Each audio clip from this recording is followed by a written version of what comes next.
Olá a todos, sejam bem-vindos. Eu sou o professor Wellington e a gente está iniciando a nossa primeira aula de tópicos de matemática elementar.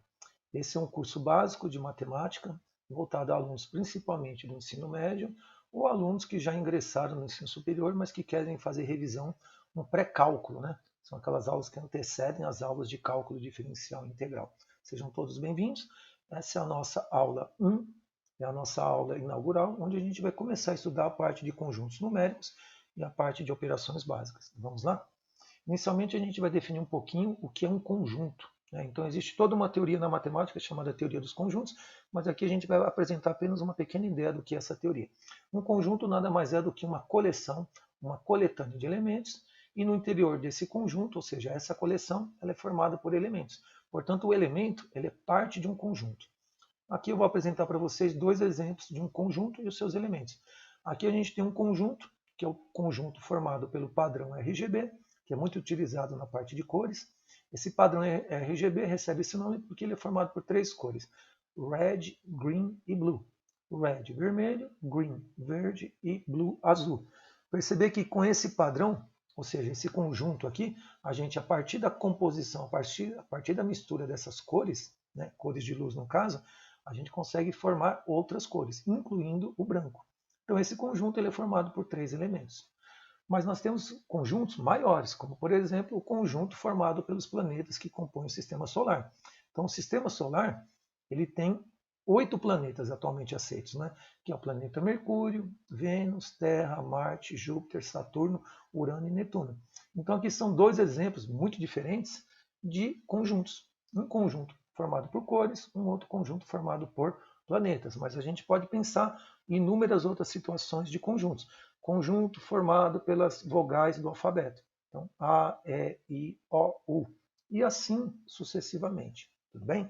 Outra coisa importante é que quando a gente está estudando conjunto, você já deve ter percebido, um conjunto ele é sempre representado por uma letra maiúscula. Então, o nome do conjunto vai ser uma letra maiúscula. Azão, Bzão, Czão, Dzão e assim por diante.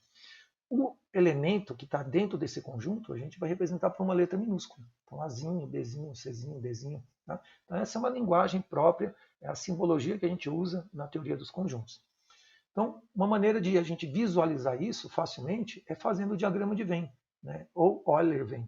Esse diagrama é uma maneira gráfica, né, que a gente tem de você mostrar qual é o conjunto e quais são os seus elementos. E tudo que tiver aqui dentro pertence àquele conjunto. O que tiver fora desse círculo aqui não faz parte desse conjunto. Então, na linguagem da teoria dos conjuntos, a gente vai usar duas simbologias. Essa simbologia aqui significa que um elemento X pertence àquele conjunto A. Então, esse Ezinho aqui significa que esse elemento pertence ao conjunto A. Em contrapartida, a gente pode usar essa simbologia quando aquele elemento X não pertence ao conjunto A. Então, o E cortado significa não pertence àquele conjunto.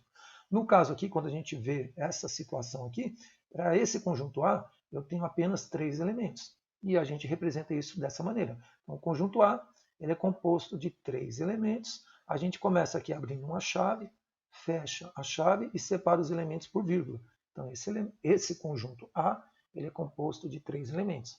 De tal maneira que o elemento A pertence ao conjunto A, ou seja, ele está aqui dentro. O elemento B pertence ao conjunto A também, porque ele está aqui dentro. O elemento C pertence ao conjunto A, porque ele está aqui dentro. Já o elemento D, como a gente pode ver aqui, não pertence ao conjunto A, ele está do lado de fora. Ok? Então, nunca esquecer que todo conjunto ele tem uma simbologia própria, uma maneira própria de escrevê-lo. Então, ele sempre começa, né? Os elementos são representados entre chaves e separados por vírgula. Porém, existem conjuntos especiais, como, por exemplo, nesse caso. Aqui eu tenho um tabuleiro onde tem um único elemento. Então, esse conjunto é chamado de conjunto unitário. Por quê? Porque só possui um elemento. Quando eu olho para essa situação aqui, aqui é uma maneira de representar esse conjunto. Então, o conjunto A só tem um elemento. Tá? Quando eu olho para essa situação agora, é o mesmo tabuleiro, porém não tem nenhum elemento. Se não tem nenhum elemento, é porque esse tabuleiro está vazio. Então, esse conjunto vai ser chamado de conjunto vazio, quando ele não possui nenhum elemento. Uma maneira de representar isso é você escrever conjunto B dessa maneira, isso aqui significa que aqui não tem nenhum elemento, ele é vazio, ou essa outra simbologia, o zero cortado, esse símbolo aqui, na verdade, é o símbolo para representar também o vazio. Tudo bem? Para nós aqui, vai nos interessar, na verdade, um conjunto, né, específico, que é o conjunto formado pelos números, né? Então, são os conjuntos numéricos. E aqui a gente tem alguns conjuntos numéricos importantes para a gente lembrar. O primeiro conjunto importante é o conjunto dos números naturais, são aqueles números que a gente usa geralmente para fazer contagem. A gente vai chamar o conjunto dos números naturais por n, e os números naturais são 0, 1, 2, 3, e assim continua. Ou seja, esses três pontinhos é para dizer que aqui tem mais uma quantidade muito grande de números naturais. Bem, se você pegar esse conjunto de números naturais, ele é composto de muitos números, né? Mas a partir do momento que eu tiro o zero, eu passo a ter agora um novo conjunto, que é, na verdade, um subconjunto, né? É uma parte disso. Então, perceber que isso que eu escrevi aqui embaixo é exatamente o que está aqui em cima, excluindo o zero. Quando eu vou excluir o zero, a gente coloca aqui n asterisco. Esse asterisco significa que, esse símbolo está indicando para nós que o zero foi retirado do conjunto. Tudo bem? Essa é uma simbologia que a gente vai usar bastante. Então, toda vez que aparecer o asterisco para aquele conjunto, é porque a gente excluiu, a gente tirou o zero. Outro conjunto bastante importante é o conjunto dos números inteiros, que a gente vai chamar pela letra Z. Então, o conjunto dos números inteiros ele é formado por todos os números naturais. Então, aqui está o zero, como você pode ver aqui o 0, 1, 2, 3, mas também vai ter os seus números opostos. O oposto de 1 é o menos 1, o oposto do 2 é o menos 2, o oposto do 3 é o menos 3 e assim por diante. Então, se nós juntarmos todos os números naturais e os seus opostos, isso vai dar o conjunto dos números inteiros. Mais uma vez, a gente pode ter aqui alguns subconjuntos, né, dos números inteiros. Por exemplo, quais são os subconjuntos? A gente pode ter os emais, que seriam os números inteiros positivos.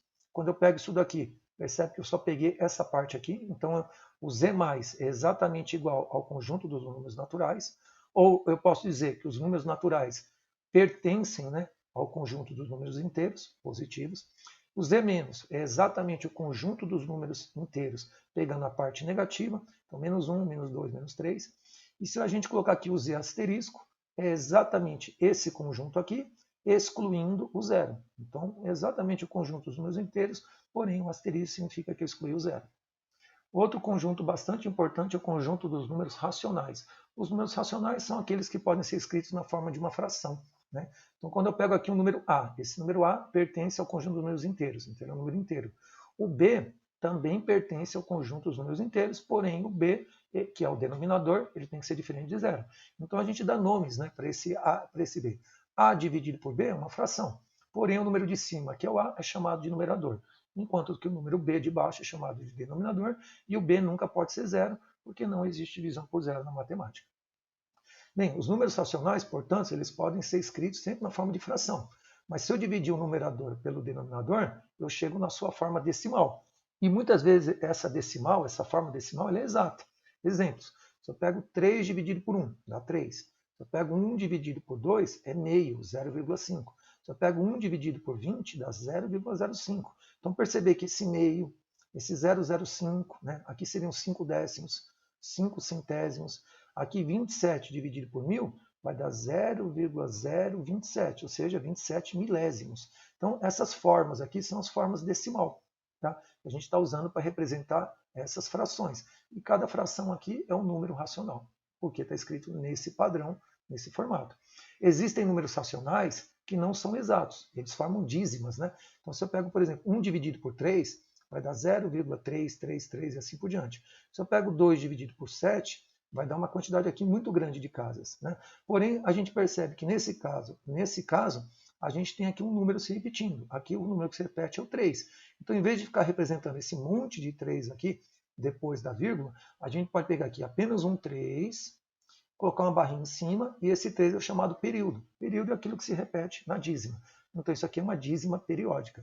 Aqui, no caso, 2 dividido por 7, vai dar esse número aqui, 0,285714.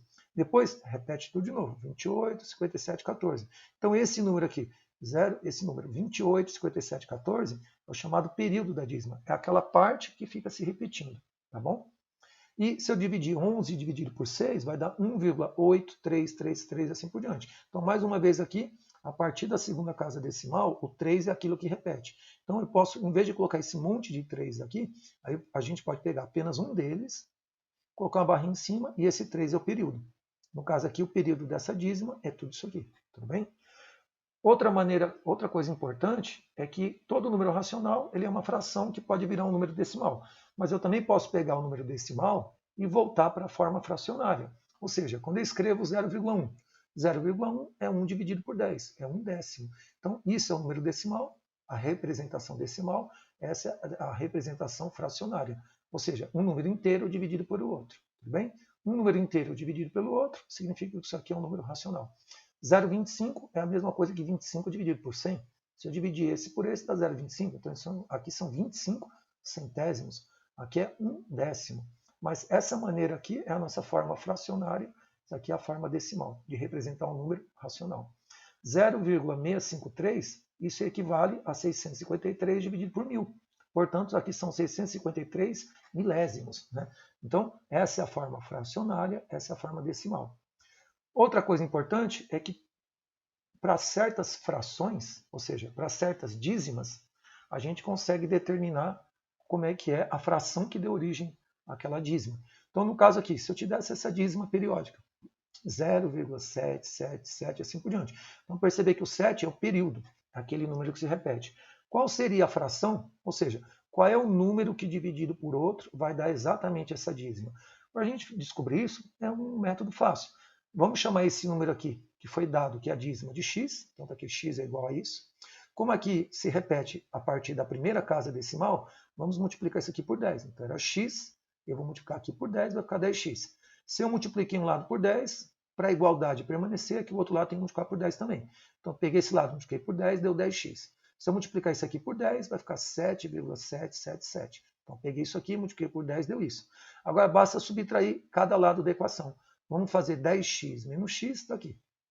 E aí eu vou fazer 7,777 menos isso, está aqui desse lado. Se eu pegar esse e subtrair desse, vai dar exatamente isso daqui. Tudo bem?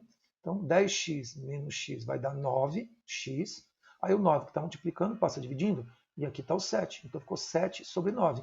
Essa aqui é a fração que dá origem a essa dízima. Um outro exemplo disso seria isso aqui. Se eu pegar, por exemplo, essa dízima periódica, 6,4343. Perceber que aqui a gente começa a repetir aqui a dízima a partir da segunda casa decimal, né? Então é 43, 43 e assim por diante. Então, nesse caso aqui, o que a gente vai fazer? Mesmo método que a gente usou aqui, mesma técnica. Chama isso aqui de x, tá aqui. Vamos, como aqui são duas casas, né, que estão se repetindo, a gente vai multiplicar isso aqui por 100. Então, pega o x, multiplica por 100, vai dar 100x. Então, isso era x, multipliquei por 100, ficou 100x. Se eu multipliquei um lado por 100, o outro também tem que multiplicar por 100. Então, pego isso, multiplico por 100. Pegando isso aqui, multiplicando por 100, vai dar 643,43. Agora é só subtrair cada lado. Então, 100x menos x, está marcado aqui do lado. 100x menos x. Aqui eu vou fazer isso subtraído disso. Esse menos esse vai dar exatamente 637. 100x menos x vai dar 99x. Aí o 99 passa dividindo, então vai ficar 637. E esse 99 é da subtração de 100x menos x, que dá 99, que passei dividindo. Essa fração é a chamada fração geratriz. Se você fizer na calculadora 7 dividido por 9, vai dar essa dízima. Se você fizer na calculadora 637 dividido por 99, vai dar essa dízima aqui. Tudo bem?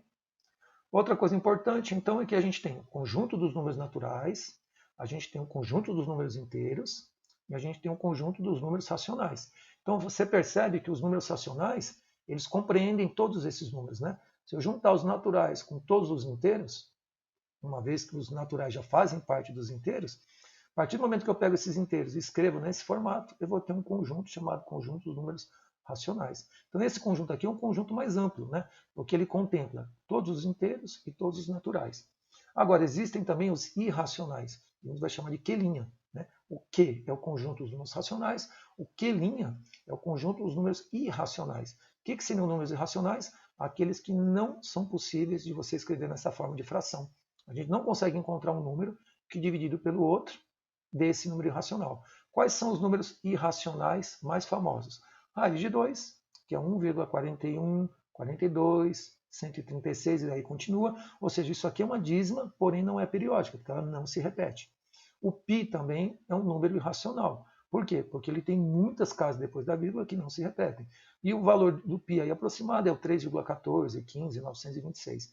Então, nenhum desses números aqui você consegue representar na forma de uma fração. Portanto, são chamados números irracionais. Tá? Mas todos os números, se a gente pegar aqui os números naturais, os inteiros, os racionais e os irracionais, a gente pode colocá-los todos no mesmo local, que é a chamada reta real ou reta numérica.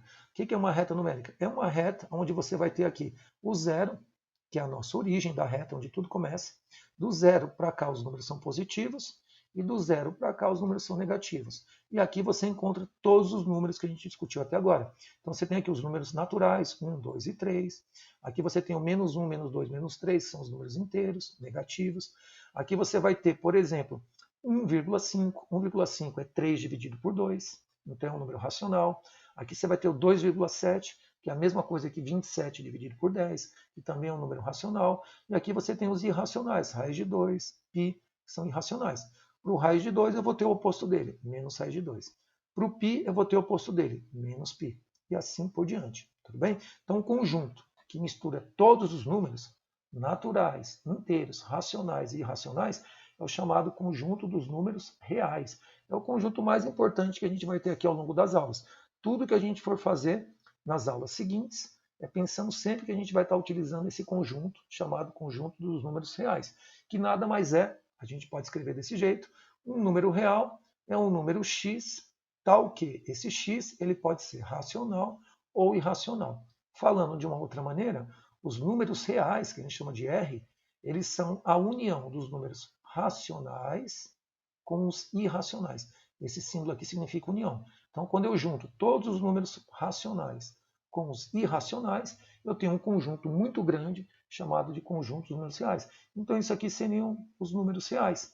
Desse lado aqui estão os racionais, desse lado aqui estão os irracionais, e quando eu pegar qualquer número daqui, eu estou pegando um número real. Então, todos os números que você está visualizando aqui são exemplos de números reais. Ok? Bem, agora a gente vai falar um pouquinho das operações básicas. São aquelas operações mais triviais, as mais comuns que a gente aprende desde lá a escola, quando está no ensino fundamental, e continua usando depois no ensino médio e também no ensino superior. Quais são as operações básicas? São a soma, a subtração, a multiplicação e a divisão. Porém, quando você vai efetuar contas com essas operações básicas, existem algumas regrinhas que têm que ser seguidas. Né? Primeira regrinha é que se você for efetuar multiplicações e divisões, essas continhas de multiplicação e divisão, elas têm que ser feitas sempre da esquerda para a direita. Ou seja, se eu te der uma expressão numérica, você tem que começar a fazer a conta da esquerda para a direita. Segundo passo importante é que depois que você fizer as multiplicações e divisões, somente depois é que você vai fazer as somas e as subtrações. Também seguindo a regrinha, começando da esquerda para a direita. Para ficar mais fácil a compreensão disso, vamos olhar para esse exemplo aqui. Se eu te desse essa expressão numérica para calcular, 25 menos 8 vezes 2 mais 15 dividido por 3. Aqui você não pode fazer essa conta de qualquer jeito. Você tem que seguir uma prioridade de operações. As operações que têm prioridade são multiplicação e divisão. Então, inicialmente, a gente vai fazer primeiro aqui o 8 vezes 2 e depois o 15 dividido por 3, que são as operações que têm prioridade. Fazendo da esquerda para a direita. Então, vamos copiar aqui o 25. Aqui está um sinal de menos. 8 vezes 2 vai dar 16. Mais... Vamos fazer agora a divisão. 15 dividido por 3 vai dar 5. Perceber que agora só sobraram as operações mais simples de todas, né? Que é subtração e soma. Então aqui eu posso fazer, começando da esquerda para a direita, 25 menos 16 vai dar 9, mais, está aqui o mais, e aqui sobrou 5. E finalmente 9 mais 5 dá 14. Então nessa expressão aqui, tomar o cuidado que eu sempre tenho que começar primeiro fazendo multiplicação e divisão, para depois fazer as outras operações que são soma e subtração. Tá? Aqui você percebe que eu comecei fazendo aqui a subtração, mas se você tivesse começado aqui pela soma, daria a mesma resposta, porque elas têm a mesma prioridade. Para que não tenha nenhum erro, a gente sempre começa fazendo da esquerda para a direita. Tudo bem?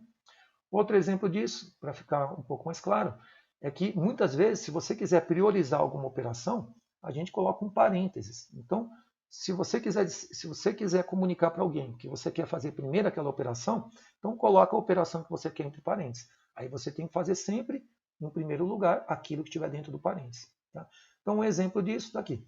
Se a gente fizer essa expressão numérica, 5 vezes 10 menos 3, escrito desse jeito, é diferente de você calcular isso aqui desse jeito. 5 vezes, abre parênteses, 10 menos 3, fecha parênteses. Perceber que são os mesmos números, porém aqui tem um parênteses, coisa que aqui não tem. Aqui eu começo fazendo a primeira multiplicação. 5 vezes 10, 50. Aí sobra o menos 3. E 50 menos 3 vai dar 47. Então aqui perceber que eu fiz primeiro a multiplicação. Nesse caso aqui, eu tenho que fazer por prioridade o que está dentro do parênteses. Essa é a prioridade que a gente tem que fazer quando você coloca o parênteses. Então eu vou ter que fazer primeiro o 10 menos 3. Então aqui eu vou copiar o 5, 5. Aqui está o vezes. E 10 menos 3 vai dar 7. E 5 vezes 7 vai dar 35.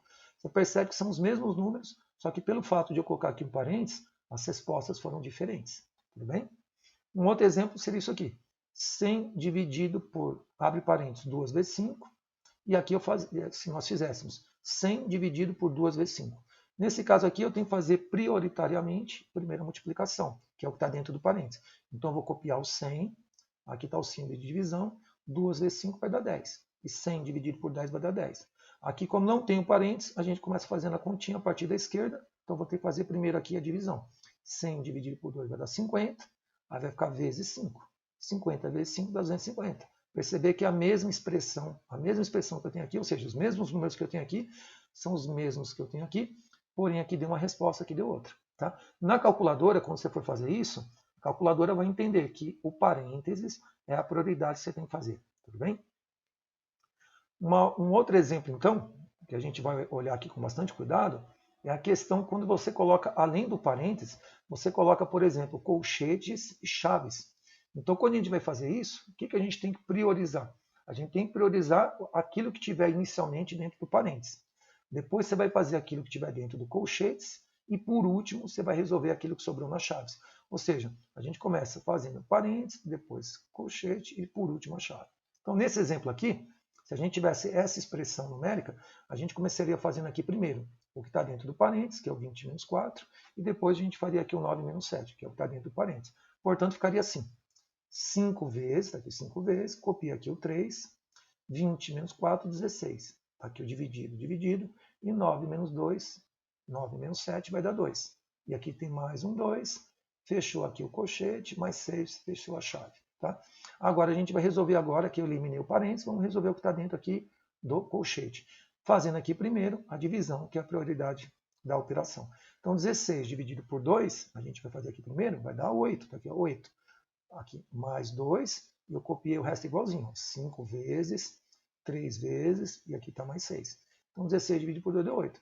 Vamos fazer agora o que tiver aqui ainda dentro do colchete. 8 mais 2, eu tenho que fazer isso aqui primeiro, portanto vai dar 10. Então você vê que eu fui eliminando primeiro parênteses, agora eu eliminei os colchetes, ó, 8 mais 2 deu 10, agora eu tenho que resolver o que tem dentro da chave e fazer primeiro a multiplicação, que é a operação prioritária. Então 3 vezes 10 vai dar 30, 30 mais 6 vai dar 36. Então ficou 5, está aqui vezes, 3 vezes 10, 30 mais 6 dá 36, e portanto 5 vezes 36 vai dar 180. Ou seja, o valor dessa expressão, tendo parênteses, tendo colchete e tendo chaves, vai dar exatamente 180. Se a gente não tivesse aqui os parênteses, né, ou as chaves, a resposta poderia ser completamente diferente. Tudo bem? Para terminar a aula de hoje, vamos fazer 2 exercícios aqui. O primeiro exercício é, dados esses números aqui, então eu dei aqui um conjunto de números para vocês.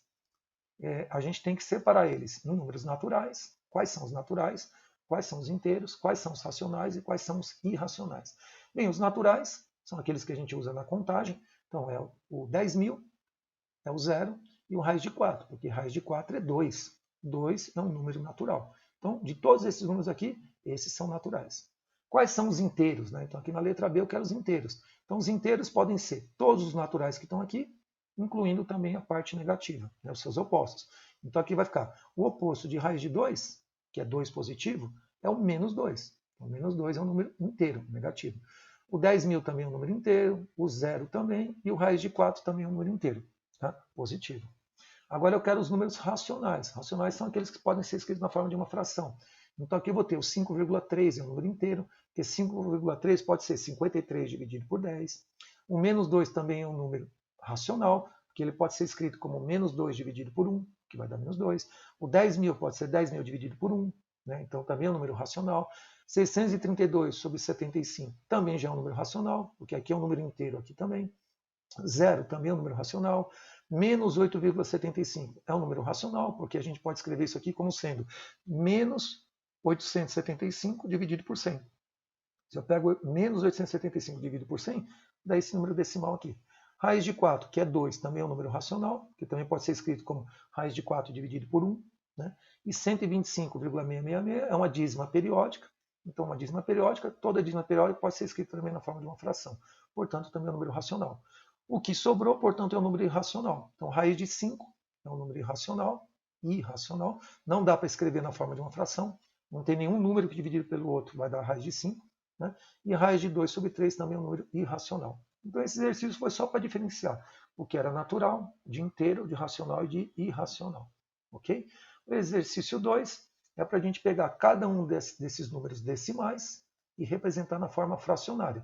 Mais simples. Significa que eu vou pegar cada número, vou escrever na forma de uma fração, vai ter um numerador, um denominador, e se der para simplificar, vamos simplificar a fração. Então, no caso aqui, meio, 0,5, é 5 dividido por 10. Se eu dividir 5 por 10, dá meio. Simplificando em cima e embaixo, né, por 5, 5 dividido por 5 vai dar 1. 10 dividido por 5 vai dar 2. Então, 5 sobre 10 é a mesma coisa que 1 sobre 2, e 1 dividido por 2 dá meio. 0,025 é a mesma coisa que 25 dividido por 1000. Se eu dividir 25 por 1000, dá 0,025. Simplificando em cima e embaixo por 25, 25 por 25 dá 1. 1000 dividido por 25 vai dar 40. Então, 1 dividido por 40 daria exatamente isso. Só que isso aqui é a forma fracionária mais simples. Assim como 1 dividido por 2 é uma forma fracionária mais simples do que 5 sobre 10. Menos 10,2 é a mesma coisa que menos 102 dividido por 10. Se eu pego 102 dividido por 10, vai dar exatamente menos 10,2. Esse menos é o que está aqui na frente. Aqui em cima e embaixo dá para dividir exatamente por 2. 102 dividido por 2 vai dar menos 51.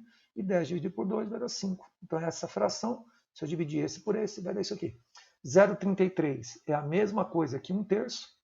Né? Então, se eu dividir 1 dividido por 3, vai dar 0,33. Mas se eu quiser, também posso escrever como 33 dividido por 100. Então, 33 dividido por 100, se eu divido esse por esse, vai dar 0,3333 e assim por diante. Tá? No caso aqui, 0,008. Né? Então, 0,008 é a mesma coisa que 8 dividido por 1000. Simplificando aqui em cima por 8 e aqui embaixo por 8, 8 dividido por 8 vai dar 1. 1000 dividido por 8 vai dar 125. Então, 1 dividido por 125 é a mesma coisa que 0,08. Tudo bem? E para finalizar aqui, menos 0,75. Como é que a gente escreve isso na forma de fração? Aqui é menos 75 dividido por 100. Né? Então, aqui está o menos, esse é o menos, 75 por 100 vai dar 0,75. Aqui em cima e embaixo dá para a gente dividir por 25. 75 dividido por 25 vai dar 3. 100 dividido por 25 vai dar 4. Então, 75 dividido por 100 é menos 3/4. Tudo bem? Pessoal, essa foi a nossa aula, né, de matemática elementar, um pouquinho sobre conjuntos numéricos e as operações básicas. Vejo vocês nas próximas aulas. Até breve.